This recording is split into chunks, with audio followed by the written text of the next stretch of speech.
Boa noite a todos, eu sou Tatiane Costella Denardi, aluna do curso de Licenciatura em Geografia da UFSM de Santa Maria, do Polo de Serafina Corrêa. Vou conversar com vocês um assunto proposto na disciplina de Inclusão Social e Cidadania.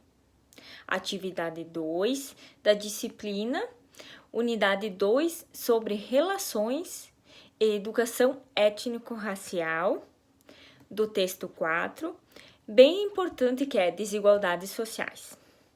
Aqui eu vou falar hoje é sobre a desigualdade de renda, o embranquecimento da riqueza nacional.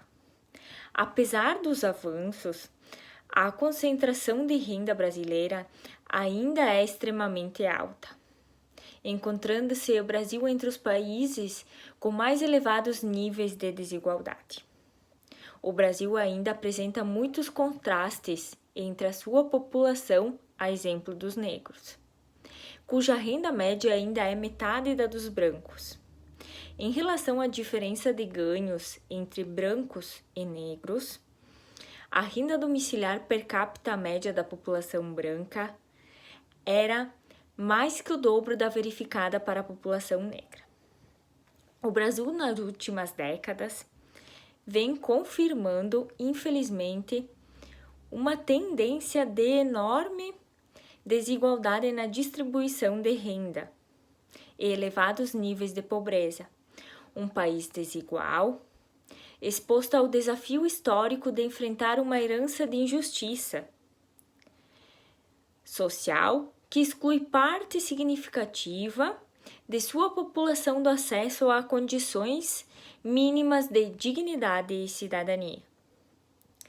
Os principais determinantes da pobreza observadas no Brasil estão associados, sobretudo, à desigualdade na distribuição de recursos, e não propriamente à escassez de recursos. Isso significa que no Brasil, tanto em termos absolutos como em relação aos diversos países do mundo, não pode ser considerado um país pobre. A população negra concentra-se no segmento de menor renda per capita de distribuição de renda no país. Nascer negro no Brasil está relacionado a uma maior probabilidade de crescer pobre. As desigualdades sociais e de renda entre brancos e negros podem ser interpretadas de duas maneiras, conforme as sínteses realizadas por Lovell, 1992, e Wold e Carvalho, em 94. A primeira nos remete à herança escravocrata que ainda permeia as relações sociais no Brasil, redundando em um tratamento inferior para os negros e pardos e consolidando a sua participação nos estratos inferiores da sociedade. A segunda interpretação considera que a discriminação na nossa sociedade se baseia em um preconceito negativo com relação aos mais pobres, ao invés de raça. Considerando que a maioria dos pobres é parda ou negra, somos levados a confundir a discriminação contra os pobres com discriminação racial. Assim, à medida que negros e pardos ascendam para estratos de renda superiores, deixarão de ser discriminados. Estudos empíricos realizados na década de 90 apontam resultados que ratificam essas duas interpretações. Os negros e pardos se encontram sobre-representados entre os mais pobres. Os negros representam 70% dos 10% mais pobres da população, enquanto entre o 10º mais rico da renda nacional, somente 15% da população é negra. A estrutura da distribuição de renda brasileira traduz um nítido embranquecimento da riqueza e do bem-estar do país. Cada 10 pessoas participantes do último centésimo da distribuição de renda nacional, somente uma é negra, e a cada 10 pessoas no segmento mais pobre da distribuição de renda, 8 são negros. Os homens negros representam maior defasagem salarial em termos de qualificação, ou seja, a discriminação ocorre no momento de sua formação educacional. E o mercado de trabalho, nesse caso, atua muito mais como ratificador da desigualdade do que gerador, ao contrário da situação verificada para as mulheres brancas. Um ponto a frisar é que a diferença salarial do homem negro com relação ao homem branco cresce com o aumento da renda do primeiro, evidenciando que a obtenção da educação e a experiência não são suficientes para dar fim à discriminação contra os negros. A situação das mulheres negras é indubitavelmente a pior, pois experimentam dupla discriminação por serem mulheres e por serem negras. Recebem cerca de 33% do salário dos homens brancos em 1987 e atingem 40% em 1998. A análise dos centésimos da distribuição de renda nos permite constatar uma heterogeneidade nos extremos da distribuição, como significativas diferenças no bem-estar da população branca e negra. Os brancos são mais ricos que os negros. A pobreza incide em 47,8% sobre a população negra e em 22,5% sobre a população branca. Os brancos são mais desiguais entre si e possuem menos pobres. Os negros são menos desiguais e com mais pobres. A importante diferença na incidência da pobreza entre as duas raças está associada em grande medida à maior renda da comunidade branca, cuja renda média mensal é R$ 400 da comunidade branca e dos negros é R$ 170. Uma das formas de medir a proporção da desigualdade social do país é através do índice de Gini.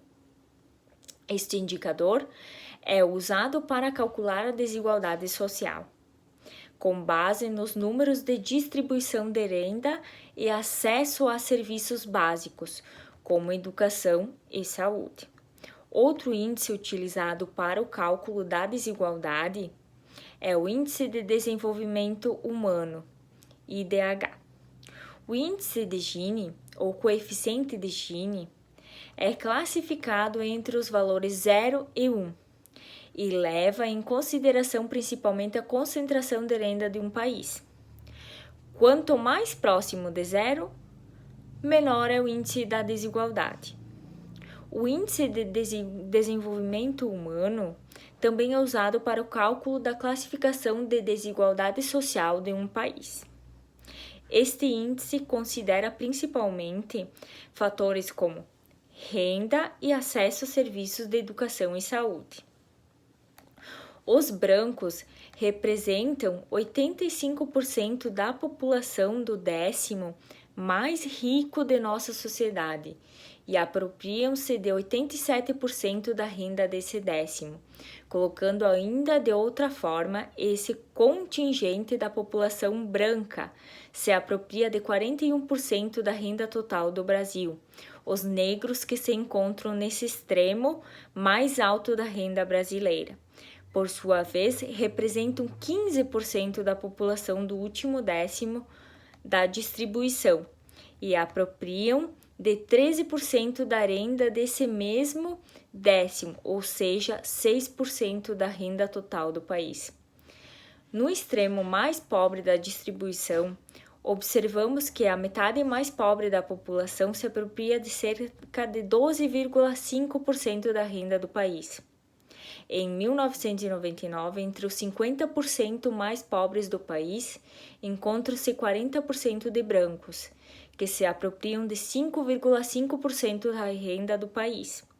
Os negros, por sua vez, representam 59,6% desse conjunto mais pobre da população e se apropriam de 7% da renda do país. A desigualdade social é responsável por diversos problemas que surgem em consequência dela. Primeiro, pode-se destacar a presença do país no ranking de países mais desiguais do mundo, o Brasil.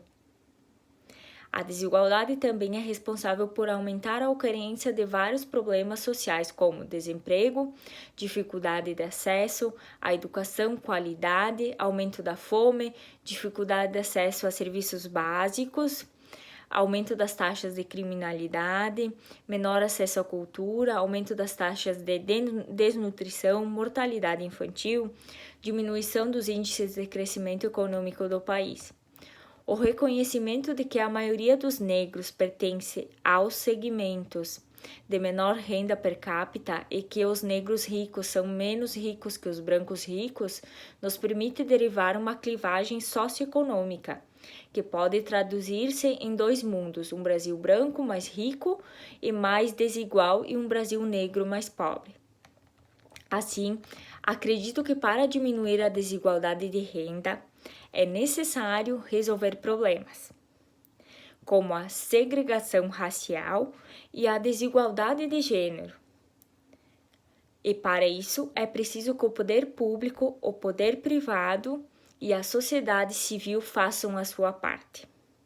Precisamos de políticas públicas que façam a sua parte, que incentivem planejamentos urbanos que favoreçam a mescla social, de empresas que percebam as vantagens em trabalhar-se com equipes de gênero e raças diversas, e de uma sociedade disposta a quebrar preconceitos. Então, precisamos que essa população seja incluída também. Não exista mais esse racismo. Acredito que com este vídeo tenha conseguido colaborar e ser clara sobre o assunto.